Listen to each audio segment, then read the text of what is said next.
wabarakatuh. Kembali lagi bersama saya Febiola Mayangsari. Kali ini kembali lagi saya akan ngajakin teman-teman semua untuk belajar tentang lembar kerja peserta didik atau LKPD. Baiklah, mau tahu? Tonton video ini sampai habis ya. Nah, baiklah teman-teman, kita masuk pada pembahasan tentang lembar kerja peserta didik atau LKPD. LKPD merupakan sebuah perangkat di dalam pembelajaran yang memiliki suatu peranan penting dalam proses pembelajaran.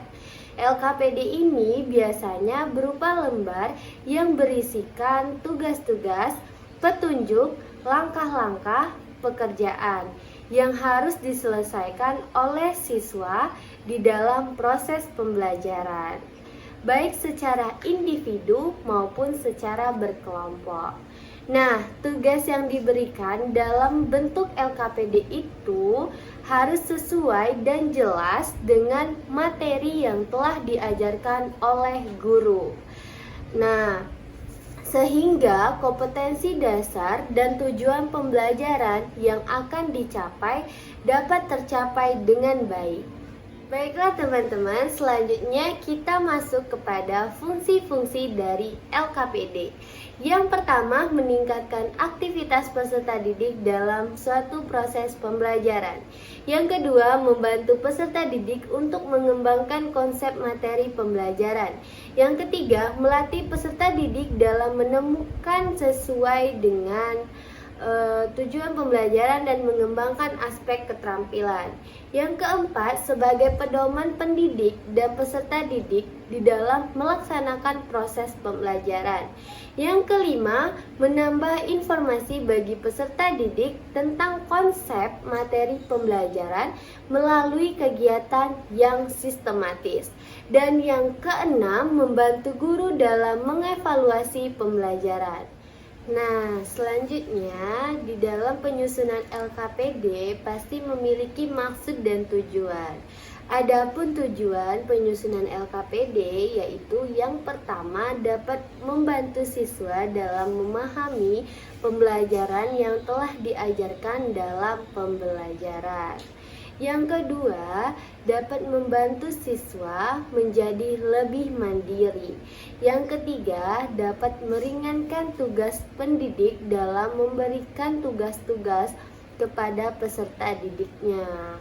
Yang keempat, memberikan tugas yang menunjang pemahaman peserta didik terhadap materi yang telah diberikan. Nah, teman-teman, selanjutnya menurut Prastowo berdasarkan tujuan penyusunan LKPD, maka LKPD terdiri dari beberapa macam, yaitu yang pertama, LKPD dibuat berfungsi untuk penuntun dalam praktikum. Yang kedua, LKPD dibuat sebagai penguatan. Yang ketiga, LKPD dibuat sebagai penuntun proses pembelajaran. Yang keempat, LKPD yang membantu peserta didik menemukan suatu konsep. Dan yang kelima, LKPD yang membantu peserta didik menerapkan dan mengintegrasikan berbagai konsep yang ditemukan. Nah, teman-teman, selain itu di dalam LKPD ini terdapat langkah-langkah dalam penyusunan LKPD menurut Prastowo.